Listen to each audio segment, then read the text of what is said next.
We are live. Hello, everybody. Everybody? Alma's here. She was on Discord saying she had not quite yet finished the book. So she said she's going to stay for a little while. So we'll talk non spoilery thoughts first so Alma can enjoy those. Is it Let me. almost first time? It is, I think, right, Alma? Let me know. I'm pretty sure this is Alma's first time reading. So say hey if you're here in the comments. Let us know if this is a first time read for you or a reread. For all of us co-hosts, this is a reread, but I know that once we get to Era 2, Victoria and I have not read Era 2, either of us. So we'll have a couple newbies for Era 2. Tony's here for the distraction. Welcome, Tony. Hey, Jody. We're here to distract you. Great. So yeah, Victoria and Stephanie could not be with us today, but hopefully they will be with us next time. But yeah, do we want to just go around and like share just overall thoughts, what you thought, and how many times you've read this? If you've read it multiple times, first time for Alma. I thought so. That goes for you in the chat too. Share with us your overall impressions. Yes, Christy, you want to kick us off? Oh my gosh, yeah, sure. So I first read this. It must have been, I don't know, 5, 6, 7, maybe more years ago. So it's really exciting to review it. And I read it once. I reread it once in Michael Nipp's Discord. So it's been quite a long time since I read this. And my first impressions were kind of what I remembered, but the further I got into it, the more I just got into it, you know. it just gets better and better. So yeah, I felt like Vin really stood out as a character to me this time, whereas in the past it was other characters that I was paying more attention to. But I felt, maybe because I know her better, because I've read the whole series now multiple times, I really felt like I got Vin's character. She came through really strongly for me this time. So it was wonderful. I loved every second of it. I love that. How about you, Rich? So this was my third reread, I think. I think my first was probably about 5 years ago. I'm trying to remember if I started with Mistborn or I might have started with Elantris, but this was one of the first Sanderson books I read. And it's interesting, the take. I mean, the first time I remember I enjoyed it thoroughly. The second time I remember the sort of the mood. Mistborn has a fairly dark mood to it. Yes. And especially, well, I won't talk about later books, but it's certainly present in this book as well. But I do remember that getting on me before. This time it didn't bother me quite as much, and I think because it was my third read, I think I was kind of focusing more on some of the themes. Well, we'll get into them later, but some of the big themes that run throughout the book, and some of the interesting character contrasts and stuff, kind of really struck me. I think there was one or two people that hadn't finished it, so they weren't going to stick around too long. So I'll just stick to initial impressions right now. Yeah, good plan. I can see why you feel this way, Alma, because there is definitely a lot of setup in the beginning of the world, of their plans and what they're going to do, and from trying to figure out the logistics of kind of like a heist. It's not only that, but that's an element to it. But this is my second time reading these. The Final Empire was my very first Sanderson book and my very first high fantasy book with a hard magic system ever. And it built my confidence to be able to read more fantasy, because Sanderson makes like his magic systems really understandable. So I loved it just as much this time. I loved it the first time too, but this was also a book that made me realize that I love politics and class systems and fake worlds. And that is a very prominent element in this book. Yes. So I always find that really fascinating. And I love fake religious systems in fantasy worlds as well. And Sazed introduces a decent amount of that in this as well. So a lot of different ones. So So yeah, I really loved it. It was fun to read it again. And I'm reading it, I feel like rereading it with a more critical eye, knowing how things end. I'm looking for the nuggets that I missed the first time I read it, because I know what the twists that are coming, and how Sanderson includes little tiny details in the first book that come back in the third book, and little things that I'm like, so I'm super excited to read it again and see all the little things that maybe I could have figured out beforehand, but didn't. Yeah, I obviously won't mention because we have first-time readers, but I do have a ton of highlights of stuff that really are fairly long-term that come up in this book. Yeah, it's really cool. I think the first time I had read these, it was like 3-star territory until the very end, when I was like, what? And everything started coming together because it was my first Sanderson. Mm-hmm. And now on reread, like you said, there's so much setup. There's foreshadowing of, I think everybody's probably gotten to see the end of Kelsier's arc in this book. If you've read pretty far in the book, but Kelsier's end is foreshadowed so early in the book. I was like, what? And there's another character that shows up in this book that I did not even remember him showing. Me either. I put it on Discord. This was my first Sanderson, so I had absolutely no frame of reference to know who he was. I'm like, what are you doing here? Yeah, he's in every Cosner novel, as I understand it. I honestly, I'm not sure where he is in Elantris, but in these early books, he was very much an Easter egg. Like he didn't really have that much of a weight on it. But it's obviously that changes, and you get later books like Stormlight. Yeah. Yes. Yeah. My older sister, I read this with her, and she had not read any other Sanderson except she read Tress. That was she picked it up because of the cover. She was at Barnes and Noble and picked it up, and she's like, "Oh my gosh, this is so pretty!" And I was like, "You're gonna love it." Yes. And then almost like, "Hey, yes, it's Hoyd." Exactly. Oh yeah, very much in Tress. And she was like, she texted me, and the text just said, "Oh hey Hoyd, what are you doing here?" And I was like, "Wait." She was ahead of me in the read, and I'm like, "Wait, Hoyd is here?" Because I would have had no reason to know like who he was or why I still don't know why he was there when he was. I mean, Hoyd was the narrator in Tress, right? I think. Yes. Yeah. So he was very much in that. Oh yeah. Okay. So you were just like my older sister, where she started with. I feel like Tress is very accessible as well. It is. I mean, there's parts of it, like some of the Cosner connections, you're just not going to get, like Midnight Essence and the stuff at the end. But it's still a fun ride all the same. But well, I haven't read Elantris, so I didn't get the stuff at the end. So. Yeah, well, I have read Elantris, and honestly, I don't think anybody can get Elantris stuff, just because honestly, I think Elantris has like the most broken magic system of all the books. Yeah. Well, that's fair. It was his first book, right? Oh, absolutely. I thought you meant literally I'm sure broken. he'll. Oh, he might have. I don't know anything about it. All right, Tony, you got to read some Sanderson now.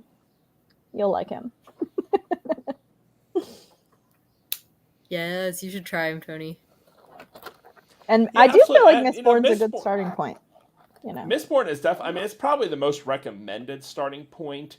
It's not the only one. I kind of if somebody's really read a lot of epic fantasy or has read series like Dune or some heavier epic sci-fi fantasy, then I often suggest Stormlight, just because it's a bit of a weightier, much more, has a lot more of the artistic theming and everything in it. There's more substantive, but if you're not really into that, you will be, but you will be. Let's start with Mistborn. It's a nice light heist.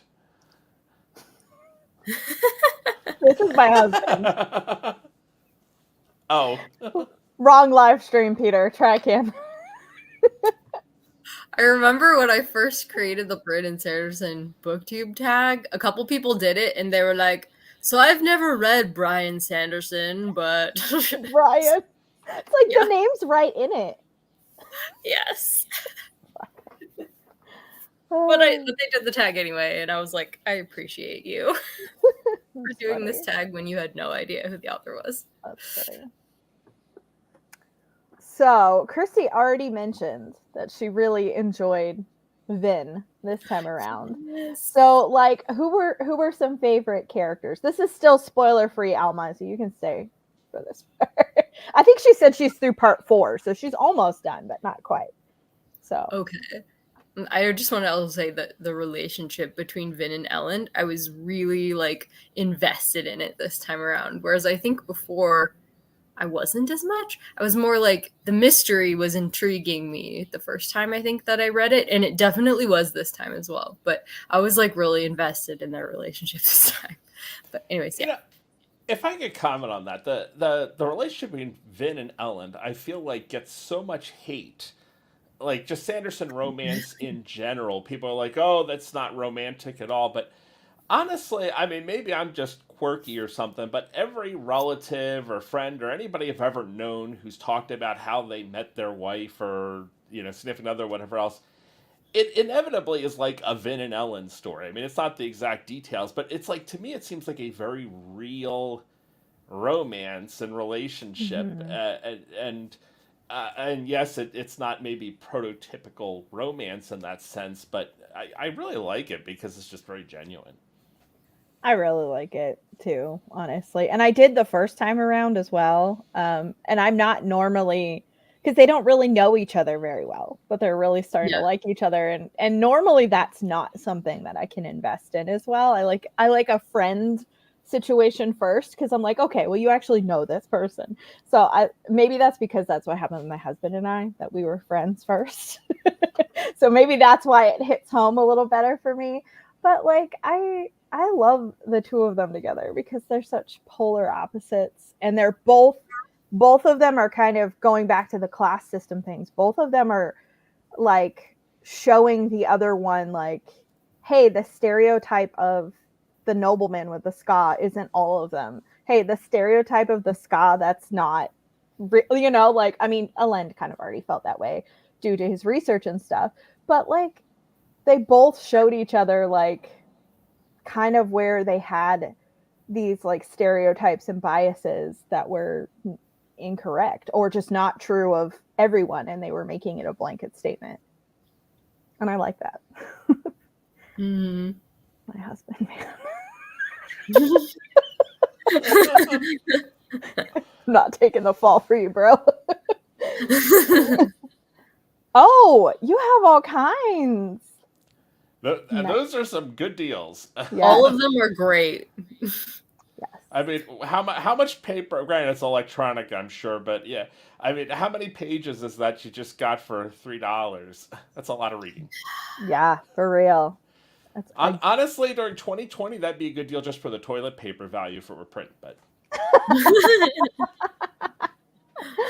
I love this. I'm pretty sure, Alma, you guys can correct me if I'm wrong because you guys have read it more times than me. They have to like ingest the metal and then they burn through their supplies and replenish the supplies. yes, although they can get it incidentally, like just from the water they drink. So trace metals in food and water and stuff like that, because that becomes a plot element at some point. But that's why at the very beginning of the book, Vin, despite never drinking a vial of metals, had like tiny bits of her, luck, as she called it. And then she drinks this vial and she's like, oh my goodness, look at all this luck I have. Yes. Okay. Having read now Stormlight Archive and then Mistborn, did it remind anyone else of Lift talking about her awesomeness? She calls it her luck. Like, that's just what it reminded me of. Like, they don't know what it is, so they just made up their own term for it. Don't make me get pancakes after this. After our last Mad Libs. A lot of pancakes. Oh, yeah. And there's sales, man. Also, Project Gutenberg is why I have too many books on my Kindle, because those are free. Well, you guys read a lot of classics, so. Yes. Yes. I think Mistborn's a good starting point. Not the only one, It's like Rich definitely said. if I know nothing about somebody and I had to recommend it, it's probably the best.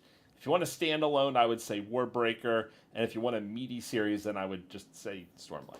Personally, I would just say if you start with Mistborn, try to give it until the end, because Brandon Sanderson really makes his mark with his endings. Yes, because I agree. all of his setup kind of comes, he's a planner, so all of his setup really comes to fruition at the end, and it literally took me until like probably 3/4 to 4/5 of the way through the first time I read the book for me to be like really invested. Yeah, he's known for his endings for sure. And it'll pay off big time. Yeah, Alma, that they can have some stores. And the trace in the drinking water. For sure. Oh, you're rereading Lord of the Rings. I just did that earlier this year. I love it so much. I love how you saw pictures of Tom Bombadil and then you're like, let's go. So fun. That's another fun thing about looking up stuff in Brandon Sanderson's like fan art community. Like he has such a dedicated fan art community where you can look up pictures of anything and you will find this amazing art that somebody has done. Of if you're like, I can't really picture this thing, somebody has done it. I've seen a few people commenting, like first time readers, like, "Oh, now I know where the meme comes from." Sanderlanche. Well, Yeah. but also, like, I mean, just I could, I don't want to throw out quotes from the middle of Stormlight or whatever, but I can think of like Words of Radiance quotes that a lot of people would have read having never read the book. Oh, yeah. Yeah, for sure. I am a stick. If that would be probably the number one. Or one of our favorite characters, there's some very expressive memes about this person. Oh, that's fun. So, my sister's not here, but she was going to try to be here, but she had something going on, so she'll probably watch it back and be like, yeah, you said all the things I told you. But her reading this for the first time, I think one of her favorite characters was Sazed, which is not surprising, because Sazed is such a great character, and we haven't really mentioned him yet, so I wanted to throw him in there. I love He's it. very interesting. He is. And I have to be careful because I'm kind of colored having just finished Well of Ascension because I'm a little bit ahead. But yeah, or a lot, the whole book.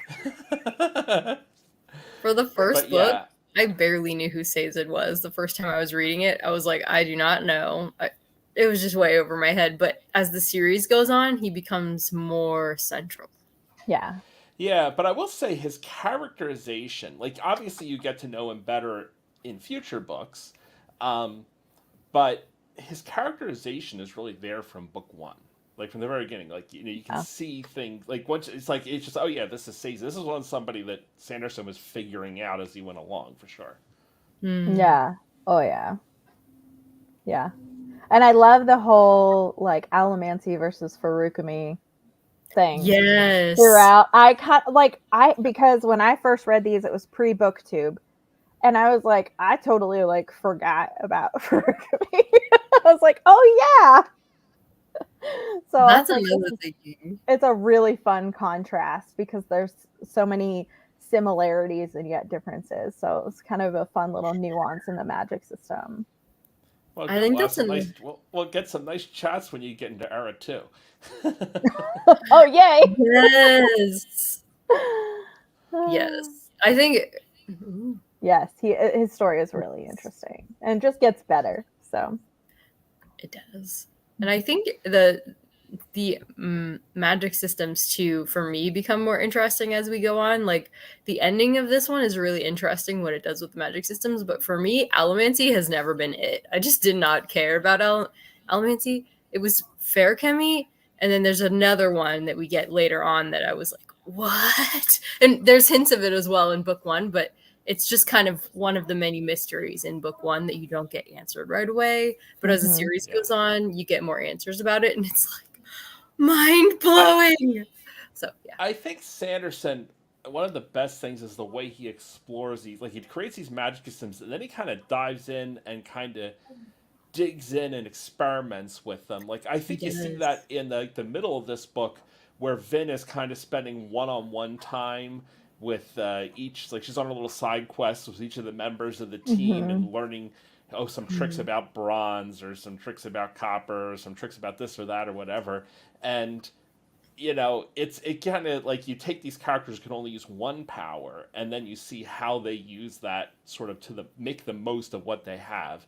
And I think that's definitely a big Sanderson thing, and you get that Mm. throughout later books too. I think that's actually one of his strongest things is when he really takes a distinct part of the magic system and then just kind of says, well, if this is what you had to work with, what would you do?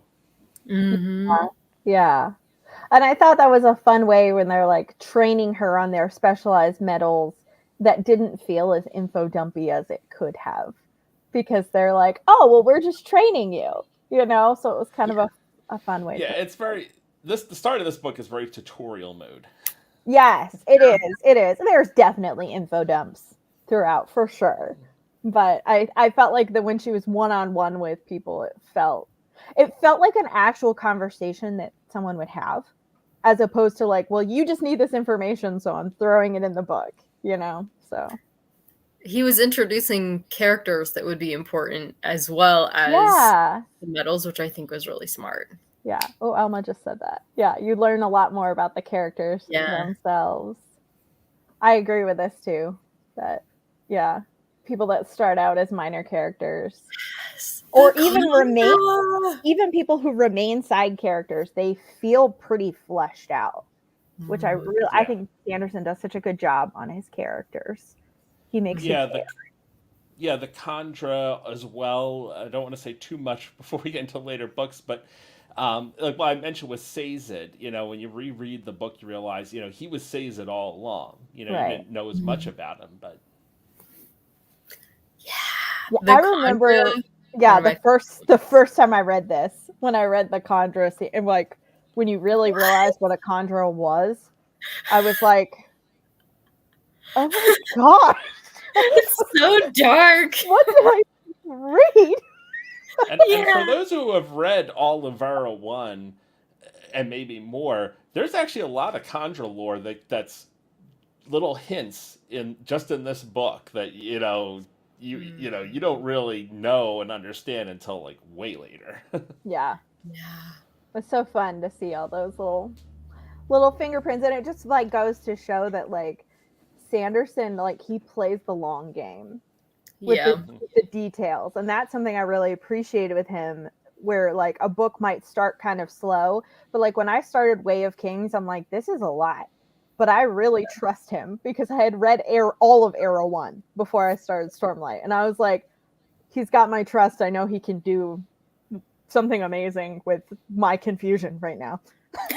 Yeah, Stormlight Yes. starts so much more slowly. It does. And there's so many more people groups and religions and races and countries to keep straight. And these interludes that just go nowhere in the Yeah. first book. I was like, what is this? What are you saying? Who is this? That is so interesting that you say that because for me, the Stormlight was definitely the more like I was the more fascinated. I was the more like the first time I read Stormlight because I instantly loved Kaladin's story. I was drawn along so quickly with those books because I was like I cared so much about Kaladin. So I felt like his characterization was so strong off the bat in that series that it drew me along much better than the Mistborn books. But as the Mistborn books developed, ended up loving the characters, and I was so invested. It was mainly the mystery that pulled me along in Mistborn the first time. I think I said, Yeah.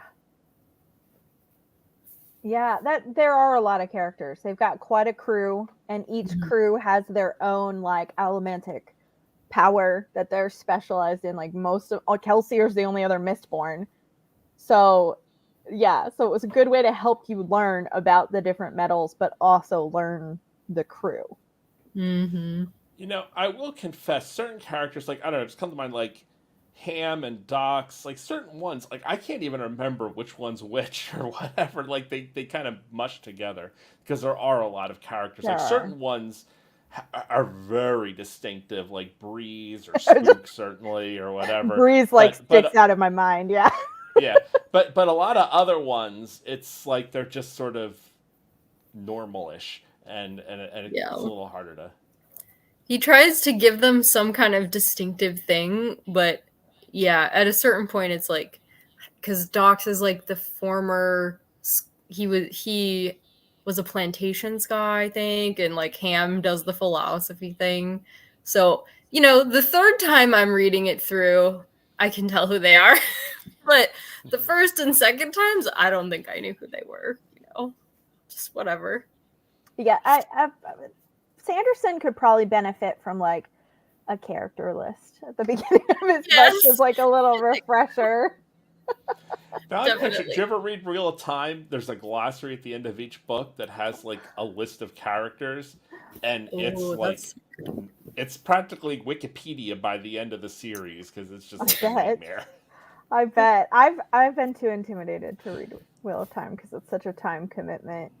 And everyone tells me like the middle like 4 books are a slog, and I'm like, how many thousands of pages is that? It's a lot. It's a good series overall, but it's I feel like Sanderson, you can definitely see the inspiration Sanderson took, but you can also see where like the execution, like he learned what works and he learned what doesn't work, especially see it in Stormlight, and the execution is so much tighter. Yeah.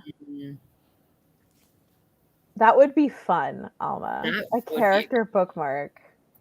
If you make one, put a picture on Discord so we can see it, because that would be so fun to see. I'm sure you could find fan art for every single character. Oh, I guarantee it. That's so true. I'm going to do that right now. You might not want to Google for it until you've read the whole series, because fan art can get really spoilery. Yeah, you're probably right. I was like, maybe if it's just a picture of them, I'm like, no, that probably still is not safe. Ooh, okay. I'm gonna share I just remember that live stream that Leslie's literally wearing a spoiler on her shirt and she doesn't realize it. So that's hilarious. Oh, you got spoiled with fan art? Oh no. Oh yeah, I totally believe it. Google is not your friend when it comes to Sanderson. Yeah. I've learned not to Google things about books until I'm done. In general, not just Sanderson. Well, and especially like, oh, I think I am done with Era 1, so now I can look up these Era 1 characters, which clearly have no more story to them, and then you find all these spoilers from some other series or this, that, whatever. Like, how do they have anything to do with this? I did get a spoiler for a character that I thought wasn't going to be in Era 2, and is. Oh. I was like, oh. That is fun, though, Alma, to kind of have the placement. It's nice when you can not be spoiled, though. I have a cool picture. Well, no, you can always ask. Yeah. Just ask in the Discord, and somebody will find something and post it for you. That's true. That's probably people the are always safe looking thing. for an excuse to post spam art in Discord and. Oh, I love that. I love that Breeze has wine. Because of course he does. Of course he does. And that fit. Kelsier so fits. That really fits Kelsier. Yeah, it does. That's fun. It's fun to see everyone's interpretation because it's going to be different based on the person. So, but yeah, that's what I was thinking. Where I'm like, oh well, if you Google fan art for a character, I was thinking something like that, which is fine. Yeah. Oops, I clicked on the wrong one. Yeah. Well, that worked out really well. Yeah, I'm the same. I don't like spoilers. It's up to the individual, but I try to be careful. Unless if somebody tells me they just want an answer or something, oh, okay, it's your choice. I'll give you the answer, but if I know it. Yeah, I have a friend who's read Arrow 2, and I asked her a question, and I was like, I just want a yes or no answer to this. And that's all. I I was like, I don't want details. Just let me know. Maybe you will. Do you know which book it was for? Because if it's far enough in advance, maybe you will. But if I it's for always Well feel of bad Ascension, you might not be. say the two of you would identify with this. I always feel bad for like content creators who make videos and they ask rhetorical, clearly, obviously rhetorical questions. I wonder what happens to so and so, and somebody very helpfully in the comments tells them exactly what happens to so and so 3 books from now. And it's like, well, you No. asked. Don't do it. Thank you, internet. I'm so glad that I've never had anyone do that to me on one of my videos. So I would be like, I'd probably just put thank you smiley face, but be like face palming. Okay, well you'll find out. If it pops up, you'll be like, oh yeah, I saw that coming. Or you can just act like you're really smart, Alma. Be like, I expected I that. saw that coming. Oh goodness. Well, do you guys want to talk about like favorite moments, scenes, etc.? This might get spoilery. So, and that's okay. Yeah, We I can have think we'll see. spoilery stuff for this. So, sorry, Alma. I think in this, I originally remember thinking that the characters weren't very strongly drawn in the first book, but Tia. But I think there was actually quite a lot of character growth happening in these books. Like we see Vin learning how to trust and love people, and we see her kind of dealing with her trauma, and also Kelsier. We see him going from like kind of a remorseless, thieving man without any empathy for people who might be on the other side of the divide from him monetarily. And he totally changes as well by the end. He actually develops restraint and he cares like deeply about Vin. And in the beginning, he's like, he's just more, I would say, carefree with other people. Whereas by the end, he actually is really caring about people and taking care of them in a different way. So I think that really struck me is how the characters change. I really noticed that this time around. Yeah. I love that too. And I've heard some people say that in this book, and this isn't spoilery, I don't think, but in subsequent books that they felt like Vin was kind of whiny. And I'm like, as she's grappling with, can I trust people? Can I not trust people? And this is still her brother's inner monologue in her head, this book. And then I think that continues into Well of Ascension of just really struggling. And I'm like, man, she has been so traumatized her whole life. I think she's allowed to struggle.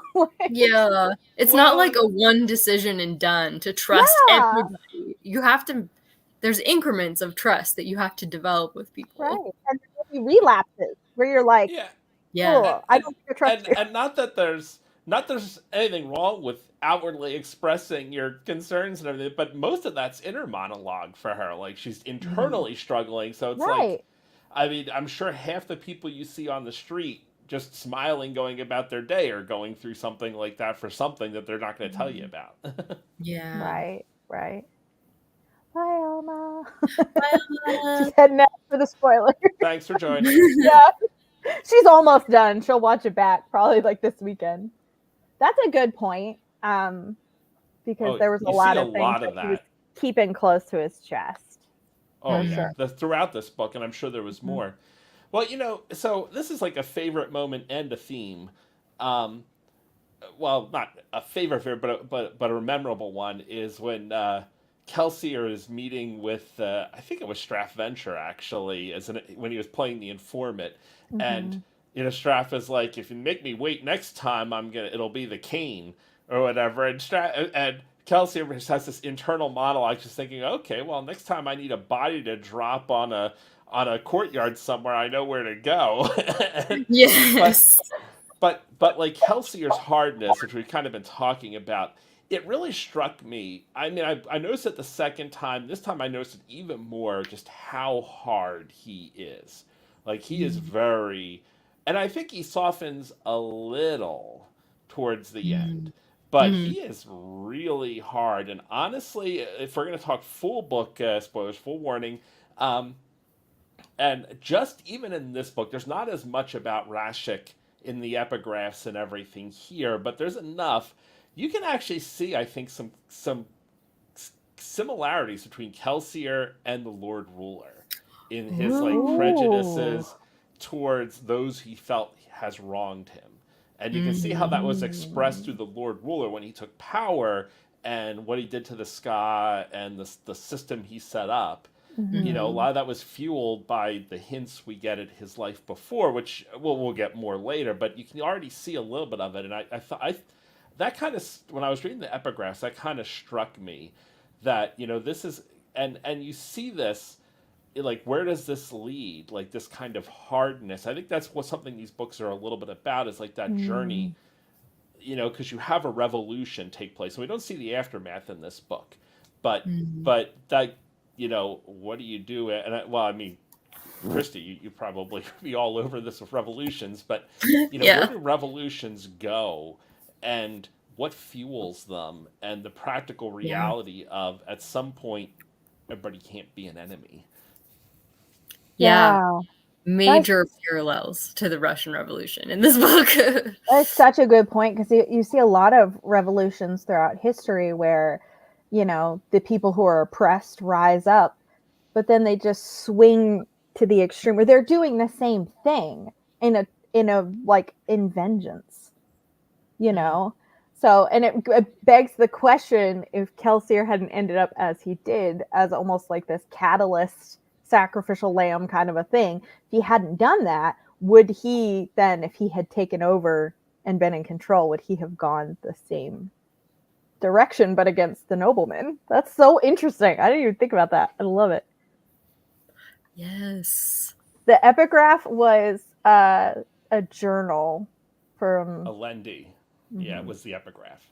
Yeah, I guess Was his name Alendi's was perspective. his name there. I Yeah, don't. Alendi, like the quote unquote hero of ages or Yeah. whatever, like the one headed for the well of ascension and on his mission, and Rashik was the Pac-Man in his troop who it was. So the whole story, you think Alendi is who becomes the Lord Ruler, but of course the twist at the end is it's actually Rashik who murders Alendi and becomes the Lord Ruler Right. in his place.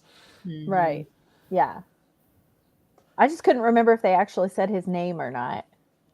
Oh, I'm pretty sure Alendi's name's in. Okay. Gosh, please forgive me if it wasn't mentioned, but No, I'm I pretty don't sure think it's in that's this one. spoilery if it's not. I'm just like I don't think the name. I don't know if the name was mentioned, if they made that connection yet. But like that's not spoilery. That's just his name. That if that name hasn't been mentioned, attributed to him, to the hero of ages, it hasn't been mentioned at all. If it hasn't been mentioned, Well, that's true. But so it wouldn't be spoilery. Uh, the Eastern. Ooh. I blame on Christy, and then it says, "I actually wanted to read it myself."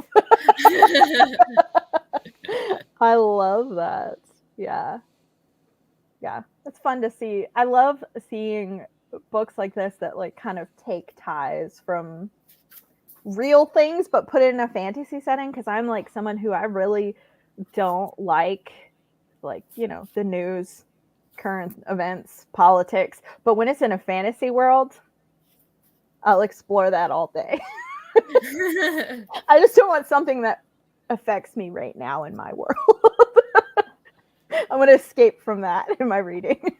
well, it's I think a difference between this world and our world, which goes on that revolutionary topic, is like, and it's mentioned, I think, in this book, but the whole issue of incremental progress, because you have this immortal Lord Ruler. And so, like, the fashions and everything are basically, what the Lord Ruler was into, 1,000 years ago when he became the immortal Lord Ruler. Like, it's been very top down. And so you think about like the original mission of the Ska Rebellion, like, well, this is like, even if all we do is, besiege one town and get slaughtered, that's the most the Ska have ever accomplished in 1,000 years. But like, would that actually change anything? Because in a normal society where the leaders are fearful for their lives and everything else, this would be like, okay, we have to do something to placate them. We need to introduce compromise or this or that. But in a world where the power that ultimately decides everything is immortal and and has no fear of this, it's just an inconvenience. Right. There is no incremental progress. It's Mm. it's all or nothing in some sense. And so it's I just thought that was another interesting dynamic of this, which Yeah, is, I think, a bit different from how our world works. definitely. Yeah. Yeah. So as far as I know, we don't have any immortal, seemingly invincible leaders in the world right now. They might think they are. I feel like Sanderson definitely takes inspiration from like world events in this Of because course. like the whole survivor coming back and convincing people that oh yeah he rose again from the dead. I was like, whoa, what are you Oh saying yeah. something here? Like, yeah, Hmm. that was really, and him being considered like the savior and all that stuff. Yeah. Yeah. Yeah, there's And then definitely a just lot of statements, just in general, about religion in this book. Oh, for yeah. sure. For sure. And I think the more you get into the series, the more that you get that. No spoilers for the other books, but yeah. Oh yeah, yeah, yeah, The yeah. trilogy as a whole feels quite But religious. you already see it in like the Yeah. Return of the Khandra and Hmm. Yeah. the Ska going out into the mist and like the Yeah. changes and the emboldening. It's more than, and you can see that, like you can see like Kelsier while he's alive taking on this mantle of semi divinity or greater and greater Yeah. responsibility. Like it's not in the veil of divinity, but it's definitely in the veil of the supernatural. Um, that he's kind of making himself into an ideal and kind of embracing the need that there needs to be. And this was another theme, and we don't have to dive into it now, but hope is another big theme, I Hmm. think, in this that comes up in a couple different contexts, like but like the relationships and betrayal and friendship and and and then I'm the thing you cannot kill. Like these are all messages of hope and Right. Hmm. having something to be willing to risk everything for. um I'll take a chance because you're my friend and I hope that this will go somewhere, even in that small context. Yeah. And that is another thing that fuels revolution too, is like the hope that it's actually going to make a difference. The hope that they can actually, like if you think that it's completely pointless, you're not even gonna try, you know. And I think that's actually, to some extent, if you look at the Lord Ruler, that's actually, like, I think the Lord Ruler's mistake is he did not give hope. Right. Like, he Yeah. didn't give the hope of, like, like when you leave people with nothing to lose, then it's sort of like they'll try anything. Whereas I think if you look at most successful, you know, oppressive regimes, they give people something to lose. Like, it's Mm, bread and circuses or whatever it is. right. They give them something that they stand to lose if they go all in, That's a good point. Yes, that is a great or the point. lottery or whatever. You got to give people like, like the Hunger Games. Yeah, you might be the one that wins. Yeah. Yeah. You don't have a choice to participate, but if you do win, here's what it could mean for your district. So, Mm. yeah. He does there's a couple themes that he really loves to play with, and I think you're right, Rich. Hope is one of them, and leadership is another one. That the styles of leadership of different people are really explored in different volumes, and even more so, I think, in the upcoming books of Mistborn.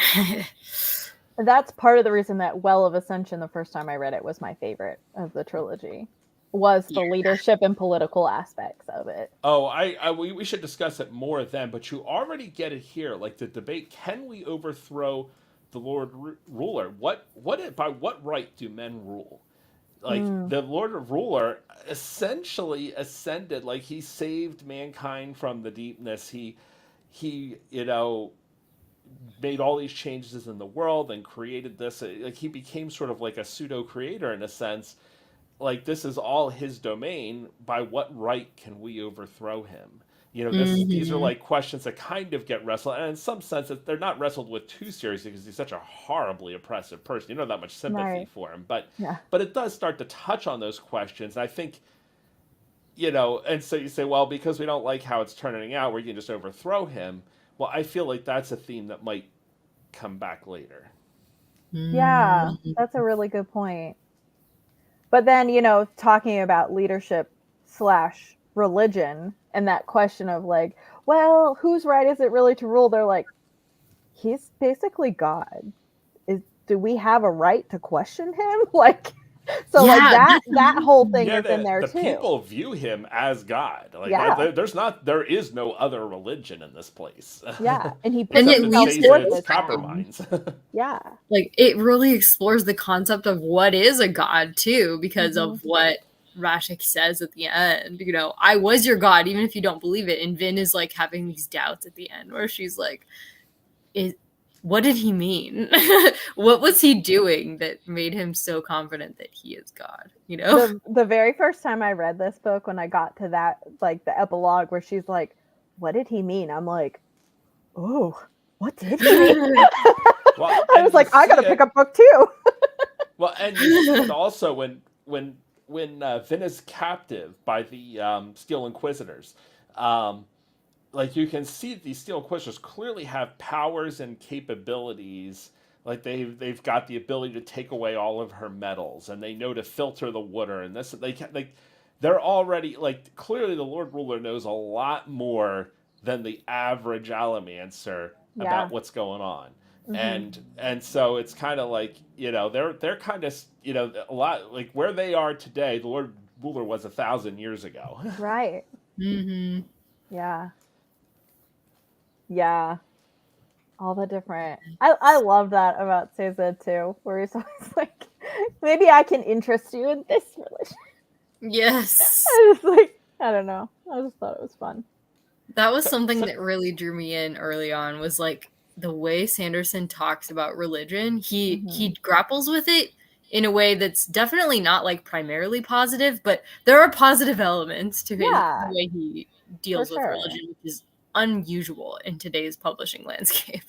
I think that he recognizes that religion can be used as a tool of oppression, but it can also actually be a legitimate source of hope and strength.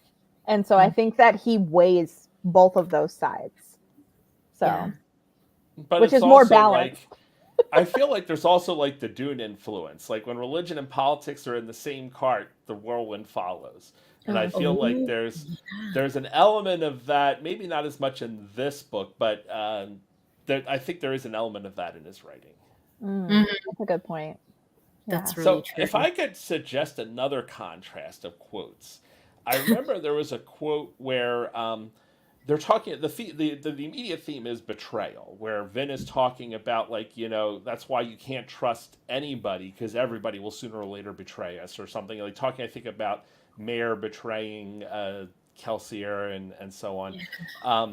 And Says had said that might be true, but I don't think I would want to live that way. Like that's not a Yeah. world I would want to live in.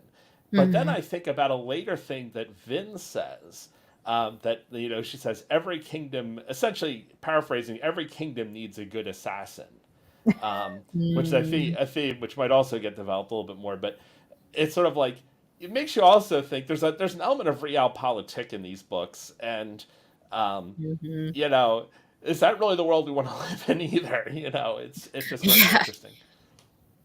Yeah. Yeah. There's some good conversations in this about hope and belief. And I love that whole thing. Like, yeah, you could live that way, but like that's a really miserable, lonely life to just think that everyone is going to betray you. Right. When Kelsier asks Vin, are you happier now than you were before you trusted anybody? Like when you were not trusting anybody and you were just looking out for yourself, were you happier than you are now? And she's like, no. She's happier now, now that she has people to trust. I think it's interesting too that like everything that Kelsier did in his endgame plan was to overthrow the Lord Ruler, was to enact revolution, all these things, and yet she sees that as a personal betrayal to her that he'd left her. When this was like so much bigger than her, but it was like the first person she trusted. So it felt like a betrayal, which I thought I didn't really notice that as much. I mean, I noticed it first time I read it, but I was just kind of like that. But he wasn't betraying you. He didn't abandon you. That's not what happened here. He's actually trying to make your life better and everyone else's too. Like, and she ends up seeing that, later. Right. He obviously was thinking of her. He wrote her that letter, and then even though she doesn't want the contract with the Khandra, he does leave her a contract with the Khandra. Like, yeah, I thought that was interesting. That was her first reaction, was a feeling of betrayal. Yeah. But this actually plays into his religious mythology, like his mantle, because that's his mortality is a betrayal. And to the Ska, the idea that he's now becoming the survivor, is sort of his redemption in that sense, like in their minds. Like, that's like his defiance. No, he did not betray us. He did not die on us. He came back for us. It's just very, because Vin's need for Kelsier was so great. I mean, that to some extent, we all feel loss, obviously, when anybody we care about dies, but I feel like that really does play into his sort of mantle of divinity. Yeah, that's interesting. It does. I love that. Oh, my God. Any other thoughts or things that you would like to share? I think the strong point of this first book really for me is really the detail of the world building, like every element of the world building. He just puts so much thought into it. And in future books, I think he's really good at this. He will make every book in a series appeal to someone different with a different plot, with different things that they care about in books. And there's some books that combine everything, but different books will appeal more to different types of readers. And so if you're someone who really is fascinated by a really well-developed world with thought in every element of it, put together very carefully, then I would definitely say try this out. Yeah. I think that's very daring of him. I think some readers find that off-putting. Because he does change. Like, the mood does change from book to book, and people are like, oh, I really didn't like this book. I really like this book. And I think a lot of authors, or maybe the conventional wisdom is once you have, it's like, you guys run YouTube channels where they always tell you don't do two different things with the same channel because you tick off all your audience. And Sanderson, and honestly, this is something I like about him, like the secret projects. He just kind of went off and did what was fun for him. Yeah. And it's good because he has the success that he can now have that kind of freedom. And his fans are all on it. But it is very... it can be a little like when the style of books just changes so much within a major series. Very risky. Yeah. I think that is why so many people really didn't like Wall of Ascension, because it is very different tonally, different. Because it's a post-revolution world. Era 2 is well compared to Era 1. I've heard that. Different. I'm prepared for that to feel completely different. Yeah. I feel like, of course, those following along should stick with us. But I can definitely see why it's good to take a break between these two eras, because it will feel more disjointed because you read them one after the other. Right. Yeah. And one of my friends... Oh, yeah, sorry. Yeah, that's a good point too. That's something that I didn't love as much. Well, when we get to book 3, we'll talk about it. There's a major viewpoint that I'm like, I don't care about this. Let's get back to the other people. It's very important, but I know exactly which viewpoint you're talking about, because it's probably the same one I didn't need. But. Yeah. But that's actually so that character. So I don't want to get a book through, but that character's perspective in this book actually I found more interesting because even though they can be a little annoying, they are also a pretty realized character with pretty real struggles that are actually pretty identifiable. Yeah, that's very true. That's very true. You know, I guess for this book, I guess we'll just say it's Spook. Yeah. You know, he's kind of like the annoying side character, and his biggest struggles are like, you know, he's like in competition with Ellen for the affections of Vin. You know, towards the end of this book, and it's like such a mundane issue, but it's also like this Spook. How old is he? He's like a 14-year-old or something. He's like a really young kid. Yeah. I mean, Vin is also a young kid, actually. Yeah. But, and so is Ellen. I mean, a little older, but not much. But you know, these are like really real struggles people have, like with relationships and in his case, he's like in the shadow of Kelsier in some ways, like always in somebody's shadow. And then the awkwardness too of like he's super talented, but like because of the way that he talks, a lot of people don't understand what he's saying. So there's this outsider because of the feeling. way he talks, I don't want to hear what he has to say, you know, because it annoys me so much to hear it. I love the scene where he's saying stuff and then they all start talking like him, and they're like, "I don't know what I just said." They're doing it just to annoy Bernice, I think. And Dox is like, "I have no clue what I just said."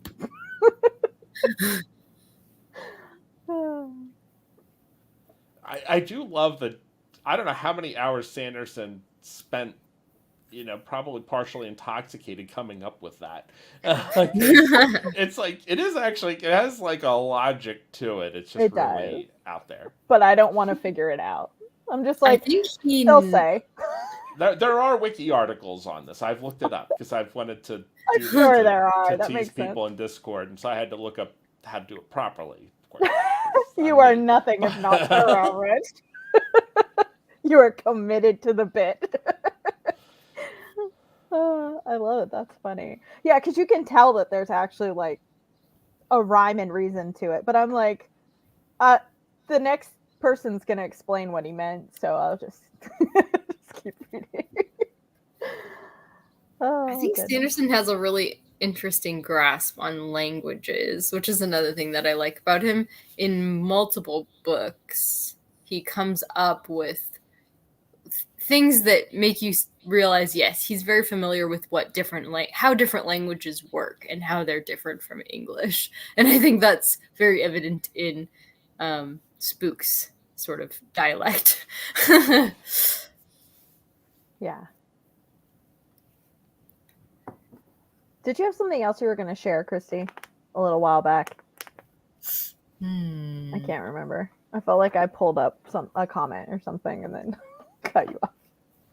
I think there was something, but just a friend, Jennifer Brooks, and a friend from BookTube. I remember when she read this, she said, to me, it's not magic anymore if you apply rules to it. And I thought that was really... it's physics. It's made up physics. Yes. So that's like something Brandon Sanderson has talked about previously, that when he was coming up with his magic systems, people really pushed back on him for having a logic behind his magic system. Like, that was the first rule that he was like, well, of course, it has to make sense. And the other writers on the same panel where he's talking about magic systems were like, no, that's like so wrong.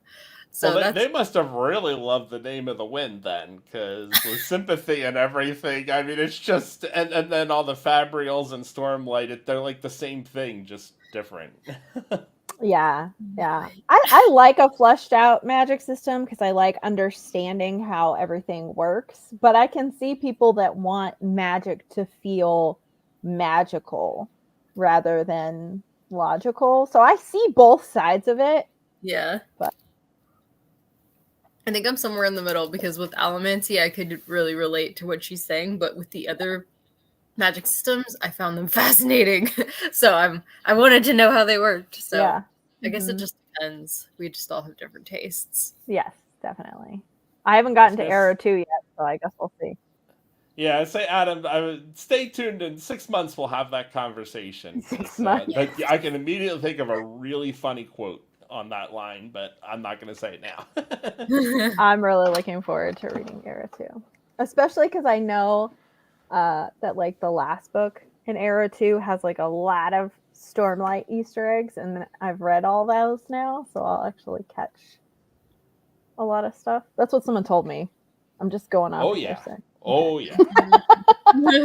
Yeah, very much so. In fact, so as you get to the very end, like the last book of Era 2 and like Rhythm of War, last book published so far in Stormlight, I feel like publication order across the series starts to become more important. Up That makes until the Bands of Mourning and Oathbringer, I don't think it's nearly as important. Mm. But like even by Oathbringer, the Warbreaker connections are getting stronger, and and then like the last two books, major books he published, it's like everything's all connected. Honestly, we'll talk about it when we get to it because I'm really interested to have that conversation. But I feel like it almost loses some of the distinctiveness of the series. Interesting. But maybe I should let you read it first, then you can tell me if that's your opinion. But Yeah. might be poisoning the well a little here. Nah, we got a while before I get to it. I'll probably That's forget. good. You'll forget everything I just said. It's 6 months. We have plenty of time still.